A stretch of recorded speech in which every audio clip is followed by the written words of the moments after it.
Greetings, dear viewers. I'm Quill Quickcard, and welcome back to Katawa Shoujo. Last time, things did not go very well between Rin and Hisao. I did go back and I watched the bad ending. Honestly, most of the lines in the bad ending are things that we saw in last episode's scene with Rin and Hisao in his room. A few things reordered, a few things reworded a bit. But essentially, the gist of everything that was said was all of that, except it was, immediately following the morning after they were intimate. And it just ended with Rin telling Hisao to go away, that she couldn't handle this.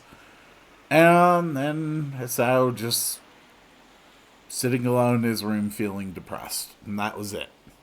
So, didn't miss too much on that ending. But at last, we have finally come to the day of the exhibition. And I am genuinely interested to see what it is that Rin has so effectively pushed herself to achieve. A headache is relentlessly thumping against the back of my head as I push open the door to the 22nd corner. Apart from that, I'm perfectly calm. After venting on Rin all that anger that I had bottled inside, it felt like a great weight had been lifted from my heart. The tension that had grasped my mind for the past few weeks faded away without leaving even a shadow behind. In this nearly zen-like state of enlightenment, I realized that perhaps it was a bad idea to yell at her like that. As aggressively as you said it, yeah, probably not good. But this was all information that needed to be shared and questions that needed to be asked. I think. It could have been done in a more appropriate manner. I really meant it, but what good does blowing up like that do? Nothing. I'm not like that. I don't normally yell at people. I don't know why I did yesterday. So I keep feeling really guilty about it and wanting to take my words back. Rin is probably upset too. Even more than my own behavior, her reaction shocked me. I've always thought of her as unchanging, detached from her surroundings, so that seeing my yelling get her so upset felt out of place. I wonder if she understands how I feel. Probably not. Realistically, even after all this. In Rin's world, everything seems to be so absolute and subjective. Absolutely subjective. As if she was unable to see things from other points of view than her own. But ultimately, is anyone able to do it? Maybe objectivity and altruism are just illusions for people who like to think of themselves as compassionate.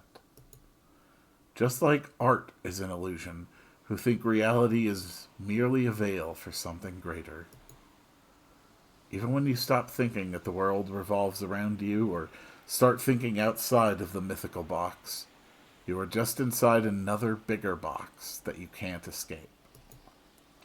Maybe that, ultimately, makes her like the rest of us.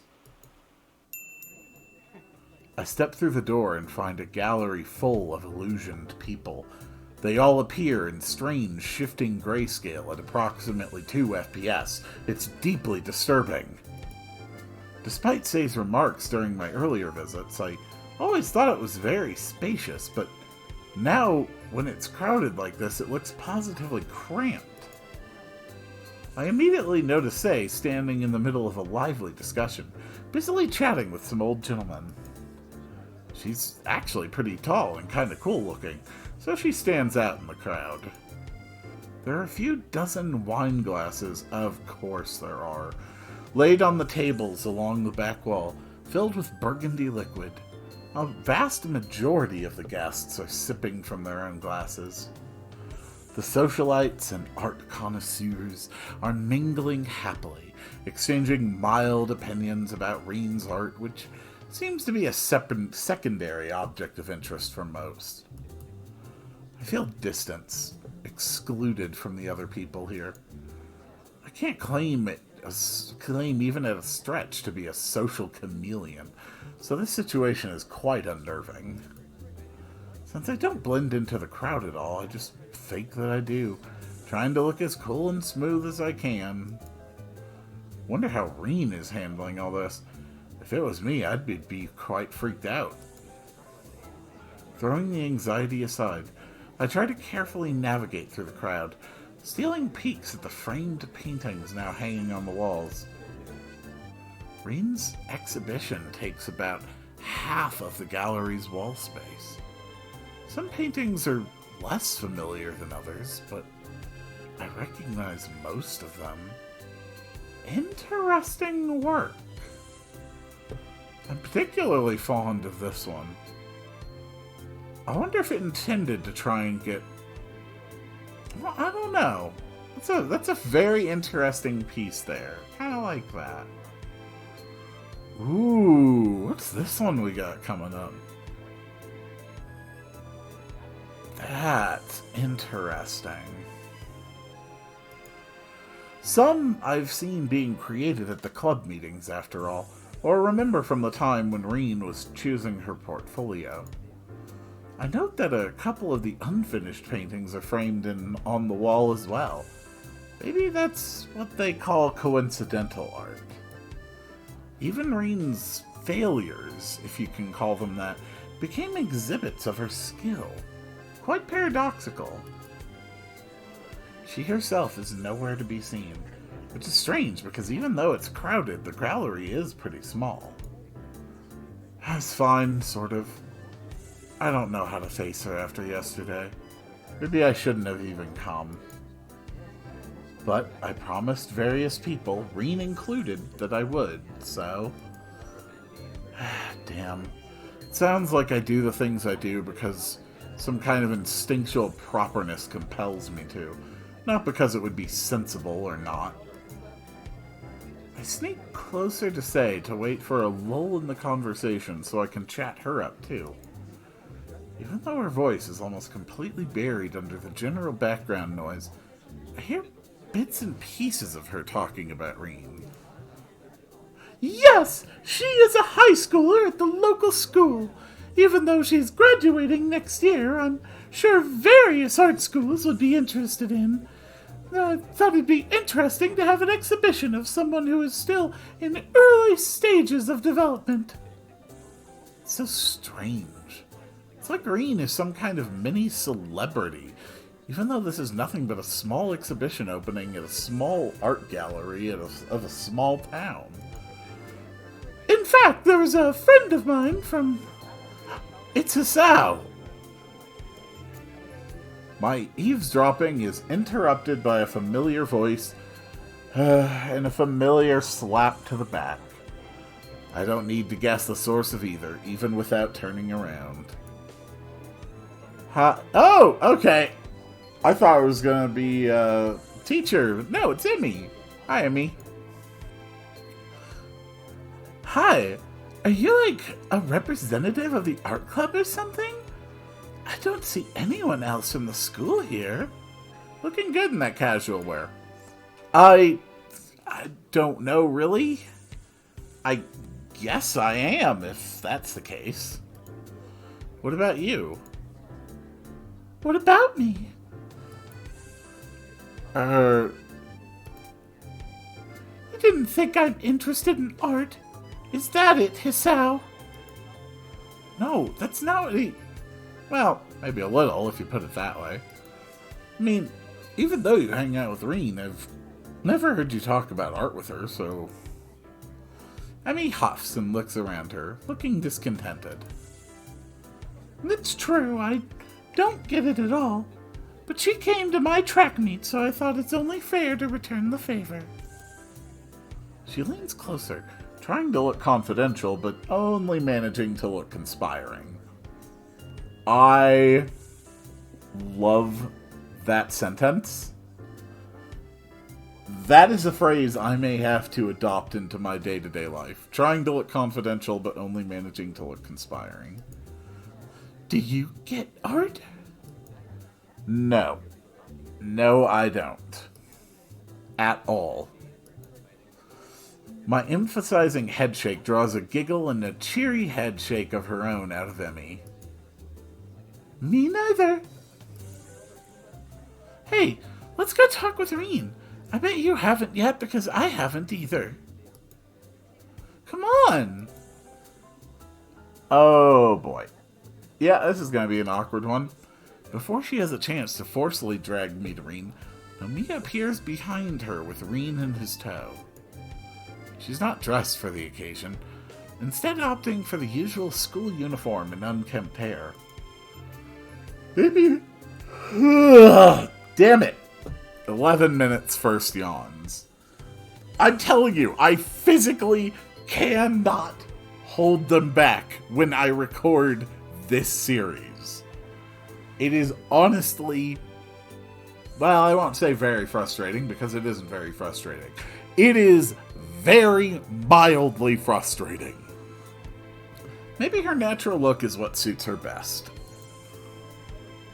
Hello, teacher. Hi, Reen. Unfazed, Emmy greets the teacher cheerfully, causing him to turn around and look down confusedly. Who are you? I'm Emmy, from school, class 3-4. Don't you remember? She looks positively shocked at the prospect that there could be a person who doesn't know her. Oh, sorry. You're in the same class as Tezuka, right? Yeah. You'll have to pardon me. I have trouble remembering students who don't take art. Don't mind, don't mind. Hi, Reen. Hello.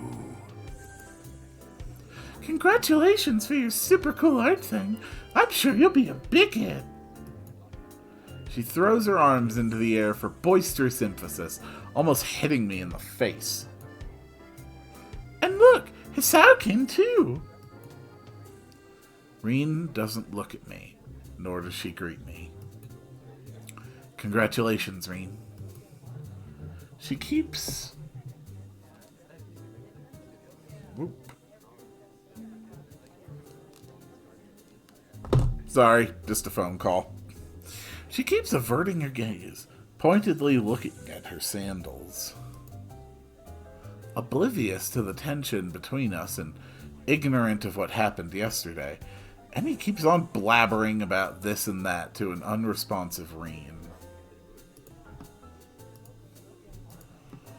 I guess she's used to not getting much out of her at times.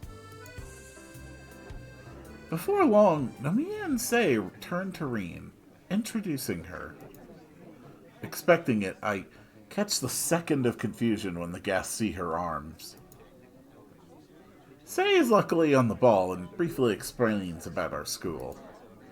Doubtful faces quickly change to curious. Would you mind telling us something about your art? I thought the development is quite easily noticeable. What do you yourself think of the differences between the older and more current works? It's quite rare for someone so young to dabble into abstraction. It would have been interesting to see how you work. Oh, definitely. I assume you use your feet.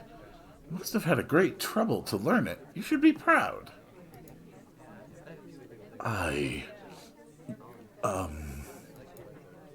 Will you be pursuing a career as an artist after school? She's bombarded with so many questions, and she can't even hope to answer all of them. Maybe that's for the best. Reen tends to talk nonsense more than occasionally. So where do you get your ideas? That's the fifth worst. Reen keeps stumbling with her words, looking more and more vexed by the expected inquiries. Ah. Everyone is waiting for her to say something, but she looks like a cat got her tongue. Each question piling up just adds to her distress. I fail to hear the question that is the proverbial one too many. It's like a motor stalling. Reen just freezes for a long, long second until she falls on her knees, hitting the floor ungracefully like a sack of potatoes. Sensory overload. Are you alright? I don't know. Tezuka? Tezuka! What's wrong, girl? I don't know what's wrong.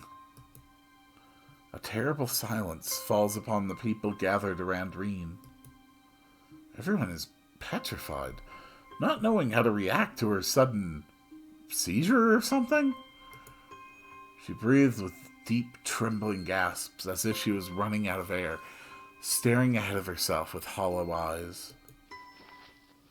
Seeing that nobody does anything, I force myself to step to Reen and lift her up from the floor, letting her lean against me to keep standing.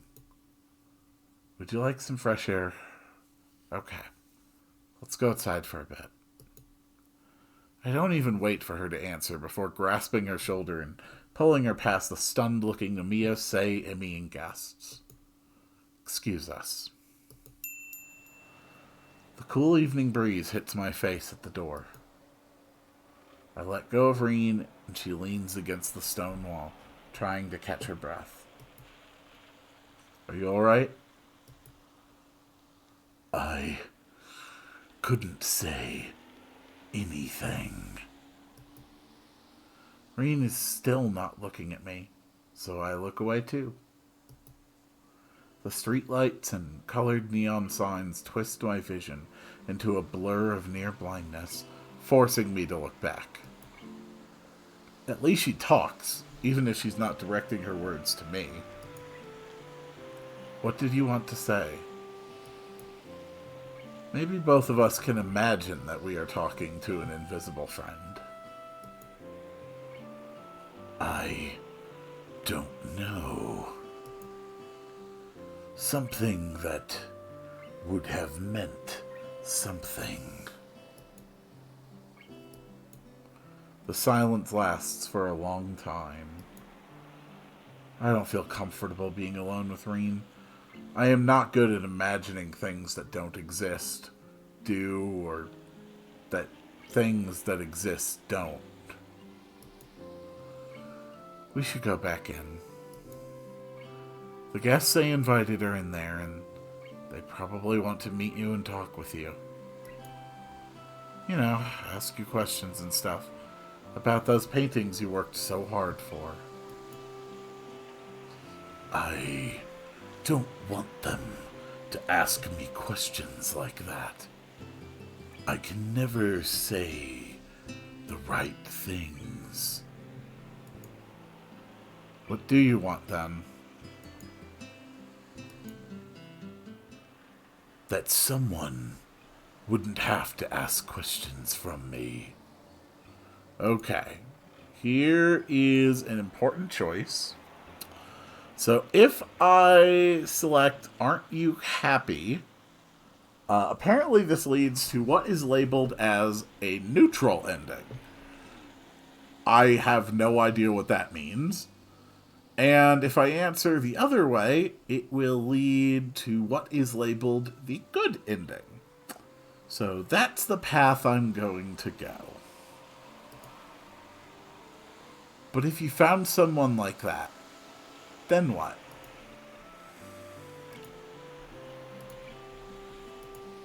Do you really think that it would be some kind of be-all, end-all thing? Star-crossed lovers and happily ever after?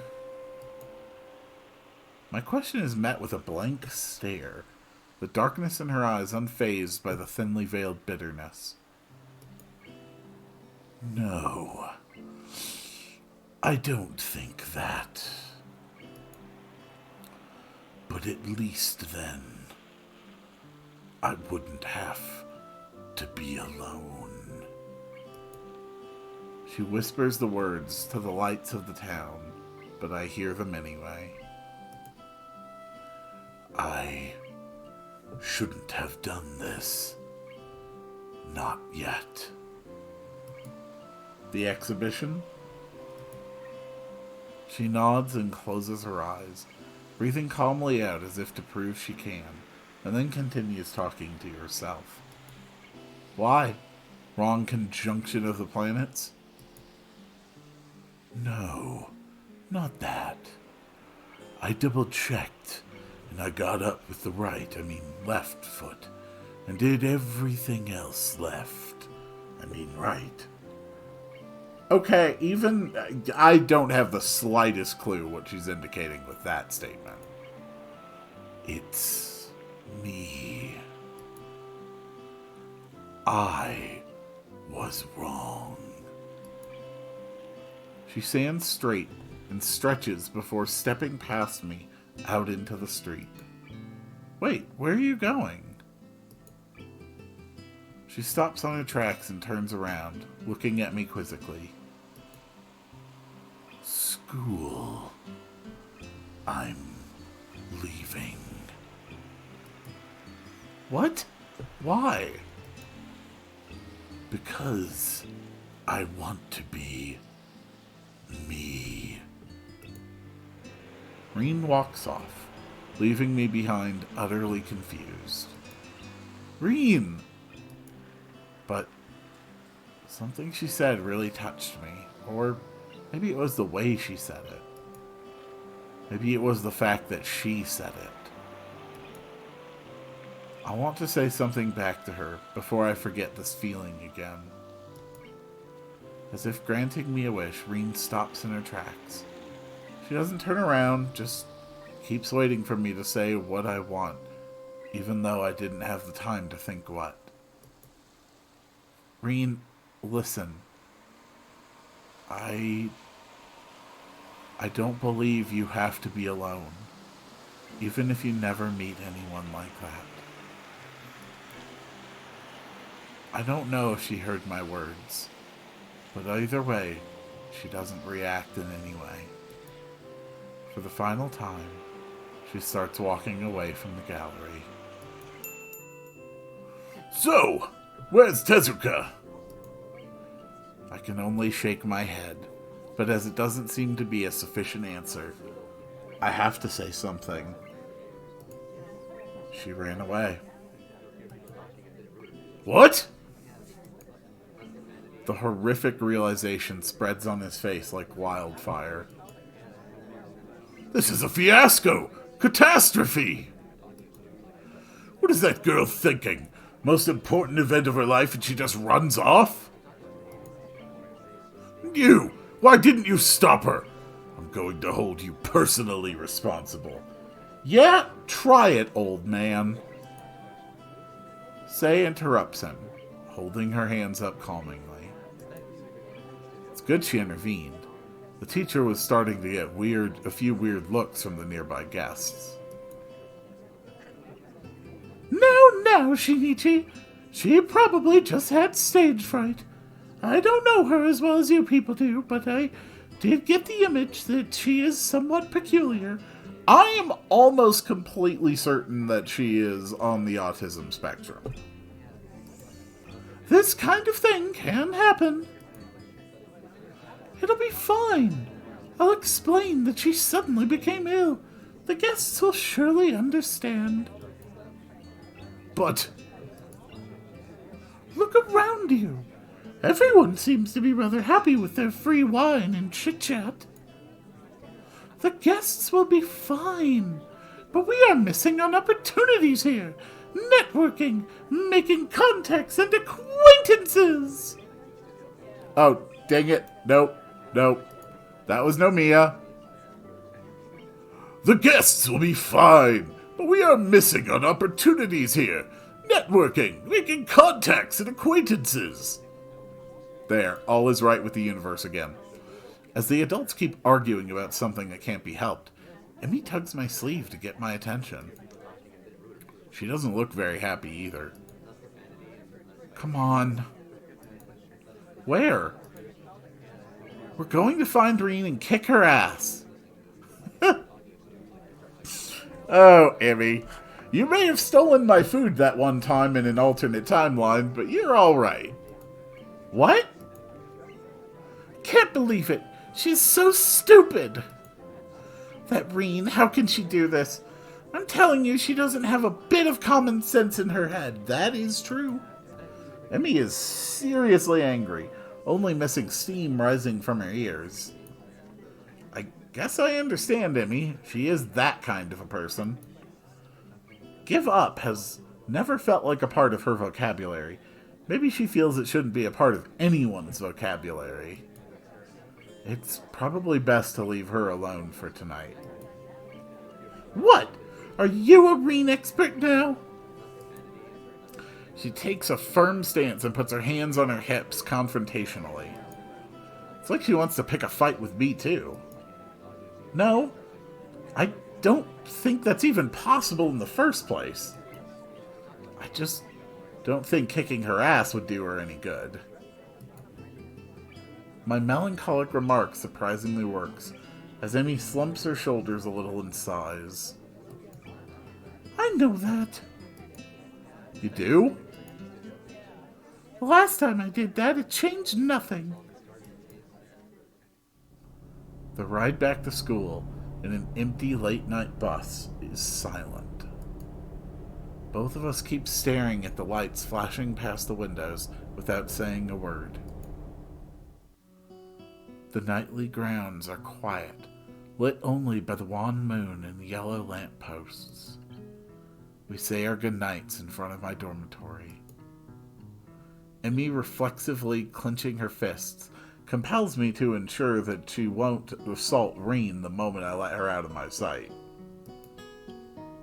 Promise me not to go scold her? She looks up at me, her eyes flaring with anger that I match with as calming a stare as I can.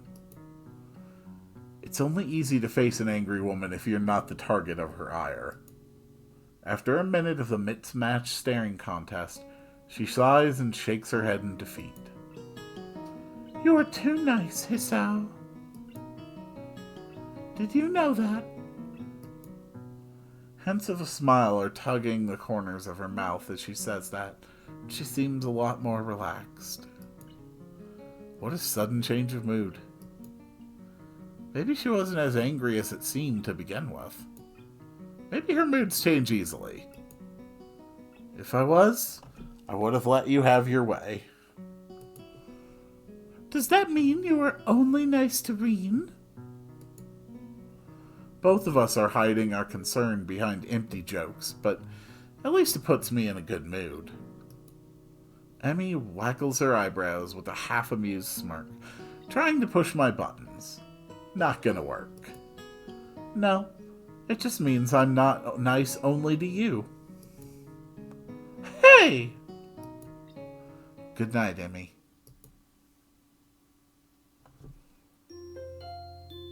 Oof.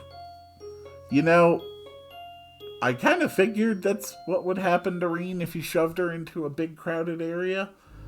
Seems really obvious, right? Like, I can't be the only one here who figures that that's exactly what was predictably going to happen, right? The last day before summer vacations is waning slowly. Whoop. I right-clicked again. Oh, this series. I won't call it a hot mess, but it is definitely a lukewarm one. Last day before summer vacations is waning slowly. Science is the final exam of the trimester, and then we are free. The collective yearning for liberty is almost palpable in the classroom, even though the weather seems a tad cloudy. It might rain today. Who knows? I've already finished the test because it was pretty easy, so I'm doodling lazily on the flip side of the paper, waiting for Muto to call time. Oh, Look at those pictures. Wow, it got real abstract real fast. It also prevents Misha from trying to covertly look at my answers over my shoulder. She might fool the inattentive teacher, but I can tell that she is trying to look. I guess it's her best bet at passing the test. Doesn't make me feel any mercy, though, so I just ignore her and look around me. It's quiet. The only sounds in the classroom are the quiet shuffling of papers and Mudo's constant coughing. It makes my awareness of the surroundings slowly drift to the backstage of consciousness, giving room to other things. Vacation, huh? Some people will stay at the school even over the holidays. Some will go back to their families. I don't know what to do. I should go buy a train ticket for my trip back home, but I can't bring myself to do it. I bet I'm going to get a call from home again. Mom's going to pester me about when I'm coming back, and I'm not going to know what to answer. This is really lousy. In the current state of things with Reen, it feels like I can't just bail out of here and pretend we are through. And now she has other problems of her own. I thought that the exhibition opening would give her a breather, but I was sorely mistaken. The tangle just seems to thicken. A sharp knock on the door interrupts the quiet but frantic mood of the last 15 minutes of the exam. Come in. The opening door reveals the art teacher, who steps in with his jacket swirling around him as though in a gust of wind. He glances at Mudo, who glances back at him. A frown spreads simultaneously on both of their faces as the men measure each other with their gazes. Oh, we have a split-second dominance contest. Excuse me, could I borrow Mr. Nakai for a moment? Excuse me, Mr. Nomiya, but we are in the middle of an exam here. A chilly atmosphere suddenly spreads in the middle of the summer afternoon as the two men try to stare each other down. This is urgent, and it seems that Nakai has already finished. Both men turn to look at me, staring at me like a pair of basilisks trying to petrify a tasty snack. It's true that I've been idle for a good while now, so Nomiya's right, but... Nakai, would you like to check your answers one more time? Mudo speaks with an odd intonation, weighing certain words as if trying to send a message. Yeah, his message is, you don't have to go right now if you don't want to, but I can't say that in front of this man. The pressure from their stares makes me rapidly shake my head, which is apparently interpreted as an answer of some sort. Yes, you have just unknowingly acquiesced. Very well. Nakai, go with Mr. Nomiya, if you please. Take your bag with you and bring your test paper to my desk. You have a nice vacation. You too, teacher. The entire world, well, at least the classroom seems to hold its breath just for me, putting the exam on hold until I stand up, collect my stuff, and walk to the door. I can feel the stares in the back of my neck. My classmates probably think I'm in for some detention or something, on the last day of the school before summer vacation.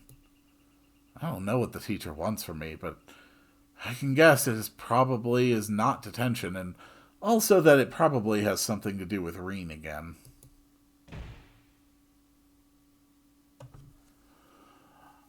But we're going to have to see exactly what he has decided he wants on the next one.